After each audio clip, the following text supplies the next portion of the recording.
हमारा ये ब्रह्मांड अनेक प्रकार के आश्चर्यों से भरा पड़ा है। मिलियंस लाइट ईयर्स तक फैला ये हमारा यूनिवर्स वैज्ञानिक को हमेशा से आकर्षित करता रहता है और वैज्ञानिक के मन में हमेशा से ये प्रश्न उठता रहता है कि ये यूनिवर्स आखिर कहाँ से आया। इस यूनिवर्स में स्टार, गैलेक्सी और ग्रहों का निर्माण कैसे हुआ। इन सभी जानकारी को जानने के लिए वैज्ञानिक यूनिवर्स के कोने कोने पर रिसर्च शुरू कर दिया। जैसे जैसे वैज्ञानिक यूनिवर्स की खोज की गहराई में पहुंची, वैसे वैसे वैज्ञानिक आश्चर्य और अनोखी खोज की प्राप्ति की। ब्रह्मांड में इन सभी खोज के दौरान वैज्ञानिक को एक चीज से सामना करना पड़ा है और वो नेबुला से। तो आखिर नेबुला किसे कहते हैं? अंतरिक्ष में मौजूद धूल, गैस और प्लाज्मा के विशाल बादल को नेबुला कहा जाता है। ये इतने सुंदर और आकर्षित दिखाई पड़ते हैं यूनिवर्स में कि इसे देखने पर आप भी मोहित हो जाएंगे। वही नेबुला हमारे ब्रह्मांड के निर्माण का द्वार भी कहा जाता है, क्योंकि वैज्ञानिक को ऐसा मानना है कि ब्रह्मांड के अंदर जितने भी चीजों का निर्माण हुआ है वो सब नेबुला के सहयोग से हुई है। जैसे कि शरीर के निर्माण के लिए कोशिका को आवश्यकता पड़ता है और वो उसके बेसिक यूनिट कहलाती है, ठीक वैसे ही हमारे यूनिवर्स की उत्पत्ति के लिए नेबुला बेसिक यूनिट है। इसी नेबुला के कारण से हमारे ब्रह्मांड में अरबों गैलेक्सी का जन्म हुआ। जी हाँ, इन्हीं नेबुला के कारण से तारों, सूर्य और ग्रहों का भी जन्म हुआ।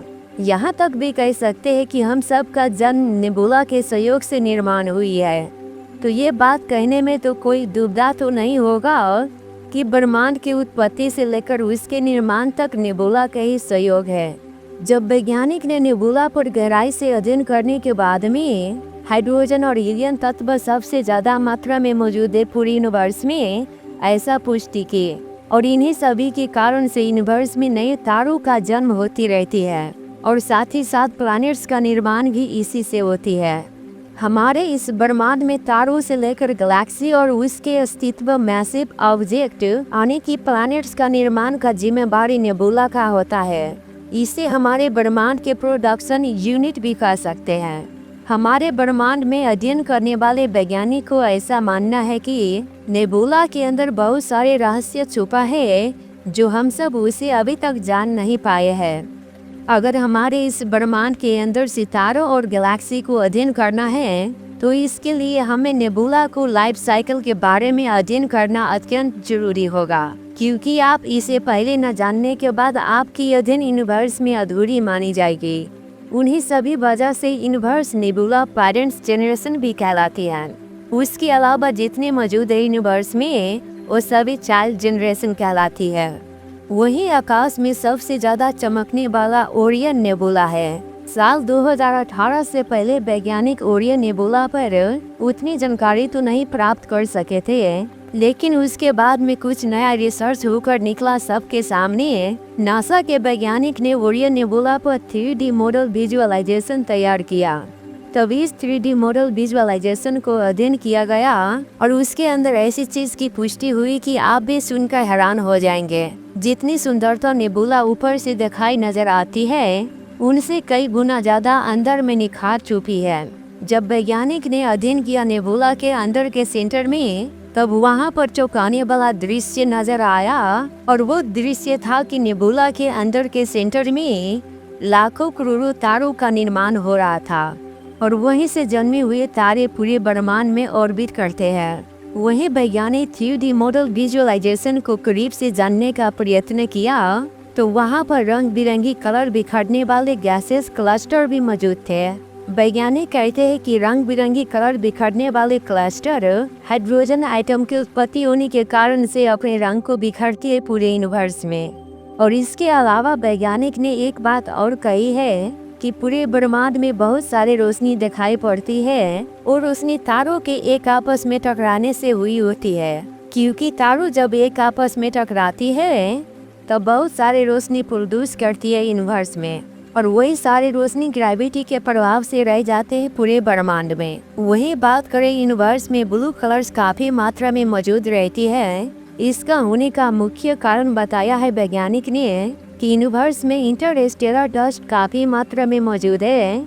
Interstellar dust Rocky silicate particles का भंडार होता है वहीं यूनिवर्स में पोलोसाइक्लिक एरोमेटिक हाइड्रोकार्बन पार्टिकल्स काफ़ी बड़े होते हैं। जब ये पार्टिकल्स एक दूसरे के आपस में टकराते हैं तब एनर्जी चारों दिशाओं में फैल जाती है, जिनके कारण नेबुला से निकलने वाली रोशनी रिफ्लेक्ट होकर हमारे पास आती है। तब ये नेबुला हमें ब्लू कलर्स के दिखाई पड़ती है और इन्हीं सारे प्रभाव रोशनी के कारण से हमारे पृथ्वी ग्रह के वायुमंडल में भी ब्लू कलर्स दिखाई पड़ती है। और इन्हीं सभी में से एक नेबुला है जिन्हें हम हॉर्स हेड के नाम से जानते हैं, क्योंकि इसे दूर से देखने पर एक घोड़े की सीट की तरह दिखाई पड़ती है।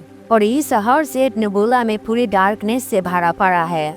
वहाँ पर पाए जाने वाले गैस और क्लस्टर बहुत डेंस और कॉन्सेंट्रेंस रहता है।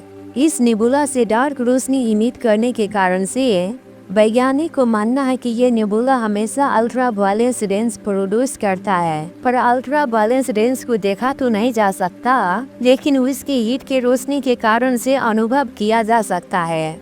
हॉर्स हेड नेबुला पर भी बहुत सारी गर्मी प्रोड्यूस करती रहती है। इसी गर्मी के कारण से वहाँ पर भी बहुत सारे नए तारों का निर्माण होती है। ये ओरायन कॉन्स्टेलेशन में स्थित रहती है, यानी कि हमारी मिल्की वे गैलेक्सी के एक छोटे से पार्ट के तारामंडल में स्थित है, जो हमारे पृथ्वी ग्रह से 1500 लाइट ईयर्स दूर है। मुख्य रूप से ये हाइड्रोजन और कॉस्मिक डस्ट से बनी है। इसे स्टेलर नर्सरी के नाम से भी जानते हैं, क्योंकि यूनिवर्स में बहुत नए तारों जन्म लेते हैं। उन सभी को मुख्य स्थान हॉर्स हेड नेबुला को माना जाता है। लेकिन इन सभी निर्माण से 13.8 अरब साल पीछे इस अस्तित्व में कुछ भी नहीं था। केवल यूनिवर्स में एक छोटे से पॉइंट के बिंदु दिखाई पड़ते थे पूरे यूनिवर्स में। ये बिंदु का आकार एक परमाणु से भी छोटा था और वो एक दिन अचानक से पूरे ब्रह्मांड में फैल जाती है, जिसे हम आज के समय में बिग बैंग के नाम से जानते हैं। और उसी छोटे से पॉइंट से पूरे ब्रह्मांड का निर्माण होता है और उसी ब्रह्मांड के अंदर गैस धूल के कारण से नेबुला का निर्माण भी हुआ है। तब नेबुला में हाइड्रोजन और हीलियम के सहायता से बहुत बड़े बड़े तारों जन्म लेता है और कुछ दिन के बाद में तारों एक आपस में टकराने लगता है, तो ब्रह्मांड में छोटे छोटे टुकड़े होकर बिखर जाते हैं। इसी को आज के समय में सुपरनोवा के नाम से जानते हैं। और उस समय ग्रेविटी के प्रभाव पड़ती है यूनिवर्स में, तब छोटे छोटे पार्ट के टुकड़े थे वो बड़े बड़े ग्रहों में परिवर्तन होने लगता है। वही आज के समय में हमारा सोलर सिस्टम कहलाती है।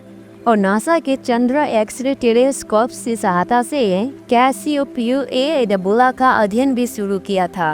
तो उस अध्ययन से पाया गया कि वहाँ पर अनेक प्रकार के एलिमेंट से भरा पड़ा है और हमारे पृथ्वी के मास से वहाँ पर 10,000 गुना सल्फर, 20,000 गुना सिलिकॉन, 70,000 गुना आयरन और 1 लाख गुना ज़्यादा ऑक्सीजन भरा पड़ा है।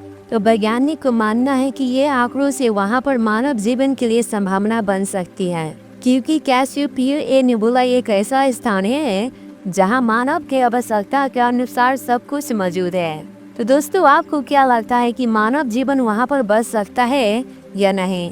आप अपना विचार कमेंट बॉक्स में जरूर छोड़िएगा।